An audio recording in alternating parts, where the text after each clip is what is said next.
This is RFK Jr. explaining the war between Ukraine and Russia. And the reason why I want us to focus on this is because, as I said earlier, we may be in a nuclear war. We may be in a nuclear war. We may be in a nuclear war right now. And like I said, I know people only care about abortion and Roe v. Wade. That's the only thing. But I think a nuclear war is pretty serious. And I think that there needs to be a certain amount of pressure that's put on the Biden-Harris administration in these last couple months to not do any dumb stuff that's going to perhaps line some individuals' pockets with NATO. Because the more wars we understand, I believe I think the majority of us understand how wars can create a lot of money for a country's economy. And let's just listen to what RFK Jr. is saying, and then we'll move on from there. Let's move on. Derek Frazier wrote, "My whole family religiously watches MSNBC and CNN. Please pray for me during this Thanksgiving season." We got you, brother. We got you, brother. Maybe we need to do a live stream either that day before or maybe even that day to kind of give people an outlet that they can express their non MSNBC and CNN views at the Thanksgiving table. But let's take a look at this video. Where am I? Kind of the lead up, what happened in the lead up of the Ukraine war. The Ukraine war, we were lied to because we're told, oh yeah, this evil Putin trying to take over Europe, and this is his first step to reestablishing the Soviet Empire. And that, it's the same comic And is that a lie? Yeah, it's the same comic book description we were given of Saddam Hussein in Iraq, which we were just lied into a war. And yeah, it was a slam dunk that he had weapons of mass destruction. Of course he didn't, and he had nothing to do with terrorism, and he was running the most progressive nation in the Mideast. It was a secularized nation. It wasn't a theocracy. He wouldn't let people, And I will agree that maybe in hindsight that was a mistake. But all right, Putin, then let me tell you what happened. The real story behind what happened in Ukraine. And let me go back to 1992, because 1992 the walls come down, the Berlin Wall comes down. And Gorbachev does something very courageous. He goes to Tony Blair and George Bush, and he says, I'm going to allow you to do something that nobody in their right mind would do, which is I'm going to remove 450,000 Russian troops from East Germany, and I'm going to allow you to unify East Germany under NATO, which is a hostile army. But I want one commitment from you. You will never move NATO further to the east. James Baker, who was then Secretary of State, famously said to him, we will not move NATO 1 inch to the east. So then 5 years later, 1997, Zbigniew Brzezinski, who was the first of the neocons, comes along and proposes, let's move NATO to right up to the Russian borders. We're into 15 nations, okay? And at that time, the most important tip. So are we following this so far? My understanding so far is, maybe you guys correct me if I'm wrong, but the agreement was, you guys, we're going to give you something with Germany. We're going to give you this as long as, allow Germany to join NATO, as long as you do not come any closer to Russia than right here. That's my understanding. Diplomats in American history at that time were George Kennan, who was the architect of the containment policy during the Cold War. He said, if you do that, you're going to force, this is crazy, it's insane.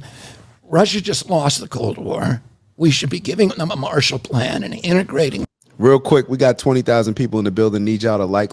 That's going to help boost the algorithm, get as many different people in here as possible with a bunch of different. We want diversity of thought engaging in these conversations. So the best way to do it is to like. Thank you very much. We're getting back to the video. Them into the civilized society, the Western society. Don't make them an enemy. Don't treat them like they're still an enemy. This is going to force a violent military response from Russia if you do that. Bill Pierce, who was then the Secretary of Defense, threatened Clinton that he would resign if they went ahead with this plan because it was so reckless. And Bill Pierce is now the head of the CIA. Bill Perry, who was the U.S. ambassador to Russia at the time, said the same thing. Why are you doing this? This is crazy. So between now and then, we moved NATO into 14 countries. Why do we move NATO in? Because when you move them into a new country, they have to sign a contract that conforms all their weapons purchases to NATO specifications, which means Ding, ding, ding. Ding, ding, ding. Listen to what he just said. When you sign up with NATO, it's like you're signing up to buy all of your weapons through whoever we suggest. U.S. military. We know that a lot of that money is being made, or that a lot of those weapons are being made, so they have to pay us. Right? What is that called? The U.S. military industrial complex, like that whole system of how things work. So pretty much we give Ukraine, let's say we're going to give Ukraine $1 billion in effort and to help fund their war against Russia. That $1 billion check is actually written to us, to our military industry, who's going to make all the weapons, and then we're going to send the weapons there. So we pretty much just wrote a check to ourselves. That's my understanding. And the money goes to us, and we now make those weapons, or now we can sell those weapons to that country. Am I seeing this the right way? you have to buy the weapons from Northrop Grumman, from these big U.S. military contractors who profit from war. So we move it there. In the meantime, we walk away unilaterally from 2 nuclear weapons treaties with Russia. Russia wants those treaties. They're intermediate range missile systems that, which destabilizes Europe when we remove our agreement not to fire missiles on Russia. And we put Aegis missile systems, which are nuclear capable, in Romania and Poland. But the broad stroke, listen, you know the details, and these details are, and I'm not taking a side on this, but if there was any, which a lot of people aren't really advocates of, but Trump, if anything, kind of, and whether he was a puppet or not, whatever you believe, he kind of normalized the Russian relationship, kind of, right, by becoming somewhat of a friend of Putin's. So between that time and the time that Putin, there was no NATO movement between the time after the Trump administration. Yeah, well, what we did is, and we overthrew the government of Ukraine. So no, he came into Ukraine before. We overthrew the government in 2014. USAID, which has spent $5 billion, which is a front for the CIA, which everybody acknowledges, went in there and started a revolution called the Maidan Rebellion, where there was these protests that ended with the overthrow of the elected government of Ukraine that wanted to keep Ukraine neutral. Yanukovych wanted to keep NATO neutral. We wanted a pro-U.S. government. So we went in there in 2014, overthrew their government, and placed a government. And by the way, a month before the overthrow. Are y'all hearing this? And I know it's a lot. This is a lot of information, but I think it's important that we understand it. So pretty much what RFK Jr. is saying, that we overthrew their government because their government was more, we wanted a government that was more pro-NATO, pro-war, so we could make more money. So this is what people mean when they say that our hands are in this war, that we're funding this war, the reason why we're funding this war. Are people following this? Does this make sense to y'all? Do you not agree with it? Is it pissing y'all off? What do you believe this? And if this is wrong, then please explain to us in the chat how you see things. Because I don't know RFK Jr. to just be a liar and be lying about these things. I don't know where the benefit would be. Oh, we now have tapes. You can go on the internet and listen to Victoria Nuland, who's the head of the neocons now, the deputy director of the State Department, choosing the new Ukrainian cabinet that will be put in place after the coup that was still a month away. So she knew the coup was coming a month in advance. But who is she to us? She's us. She's the head of the State Department. She's now, number 3 in the State Department. But she's been in the State Department. She's one of the, she runs the neocon program, which is, continual wars. So we then pick a new government. The new government comes in, immediately begins attacking the people of Donbass and Lugansk, who are Russian-speaking ethnic Russians. They banned the Russian language, there was 2 languages that were 2 official languages. Ukraine, they banned that. Violence immediately erupts, and they kill 14. There's a civil war. This war started in 2014. There's 14,000 ethnic Russians are killed. And Putin kept saying, you're killing our people. He's trying to get a peace agreement. They finally work out a peace agreement called the Minsk Accords. Germany signs onto it, France signs onto it, England signs onto it, and Russia sign onto it. Zelensky runs in 2019 as president. He has one platform issue. He's a comedian and an actor, which I'm not. Is there anything wrong with that? Oh, my wife is one of those. Okay, all right. So, but he never had any political experience. Right. But he wins with 70% of the vote. Why? Because he runs on a peace platform. I'm going to sign the Minsk Accords. As soon as he gets in there, Victoria Nuland and the ultra-nationalists, which is a nice way of describing the people who run that government now, tell him that he can't do it. He can't sign it. So he pivots. And then Putin then says, okay, Putin is now faced with this problem. The United States government is now running the government of Ukraine. The United States government is now running the Ukrainian government.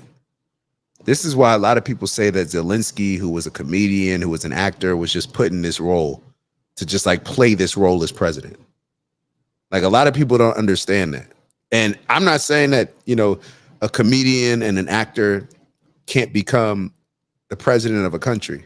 I'm not saying that, but to go from not having any political experience, just like think about the things that they say with Trump, not having any political experience, but Trump has been being floated around as far as running in politics for a very long time, because we know that if you're a successful business person in the country, then it would make sense to maybe get into politics, because the CEO of the country being the president, that's also a position where, if you ran businesses, it can kind of make sense. There's some things there that make sense as far as relatability. There's some things that obviously go into becoming a successful CEO, a successful business owner, that also are going to come into play with running a successful country. However, actor, comedian, I'm not sure. I don't want to go down that conspiracy route just yet.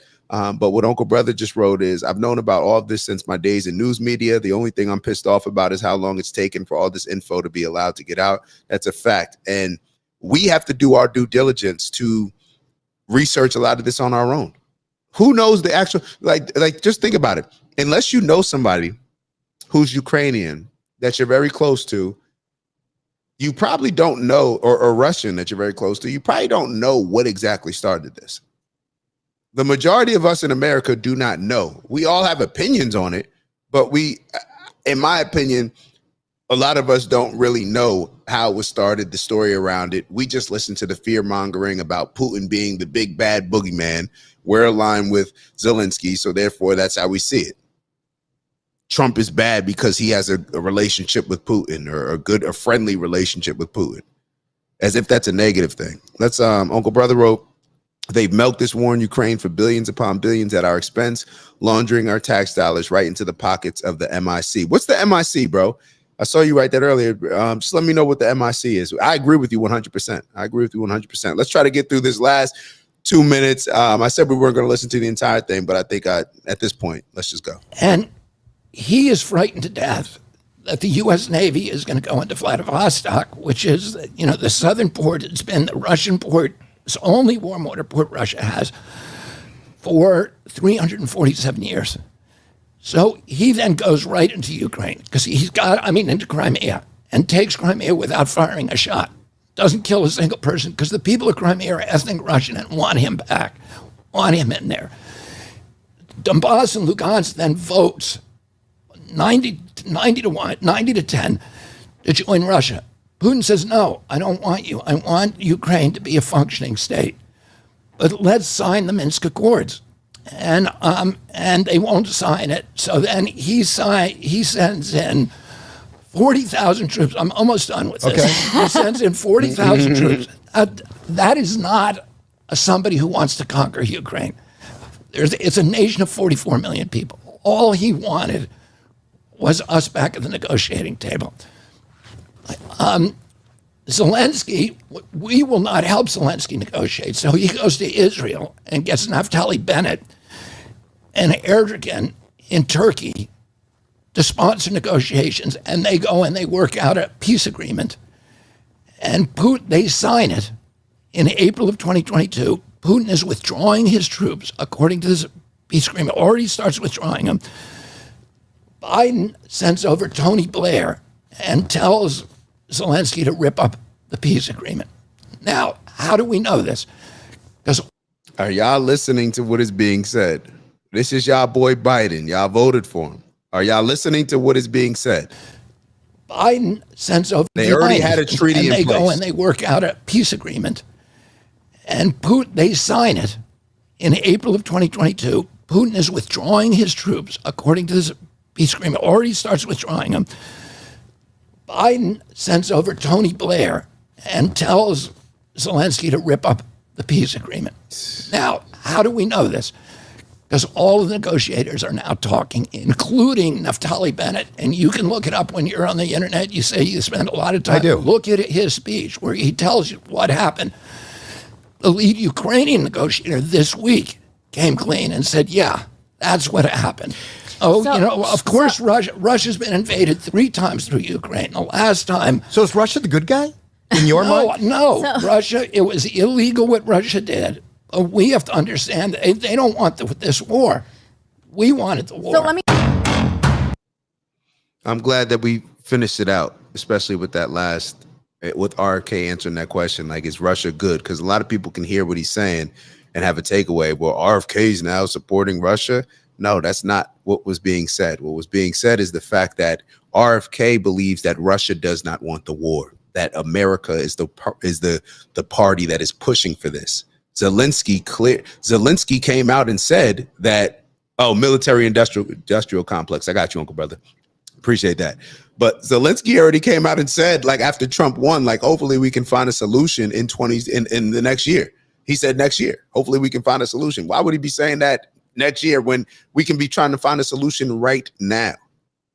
This is what we voted for with Biden, or a lot of us voted for with Biden. Whoever punched that ticket. All right, the defense industry. Yeah. Uncle Brother wrote Biden is trash. Oh man, we've let off on Biden. Biden, lucky I tell you what, I've eased up on Biden because I just feel like his cognitive decline, and I feel like they tried to play him, and I like him pushing back a little bit. But yeah, Biden, you got to call a spade a spade. Biden, the decisions that he's making or the decisions that people are making behind the scenes and acting as if Biden's the person making them, they're putting us in a war. They're putting us in a war. They're pushing a war. And maybe this is the U.S. way. The U.S. is looking at it like, well, shoot, we can make a lot of money off of creating the weapons, and we don't even have to have the war on our soil. So maybe this is just a win-win maybe this is what they're thinking. I don't know it, but y'all know my stance. I do not like wars. Wars are bad. They don't do anything. They don't produce any successful results as far as for humankind when you think about that. Let's finish it off. Let's finish it off with one. We're gonna finish it off with we'll finish it off with a funny video of our girl from The View. It's Dak. Just want to thank you for checking out our video and visiting the OG Network. If you enjoyed the video, please make sure that you give us a like. And if you're looking to join a community of inspired individuals striving for purposeful abundance, subscribe. And if you're feeling real generous, share the video with some friends and family. All right, I'll see y'all soon. Ew.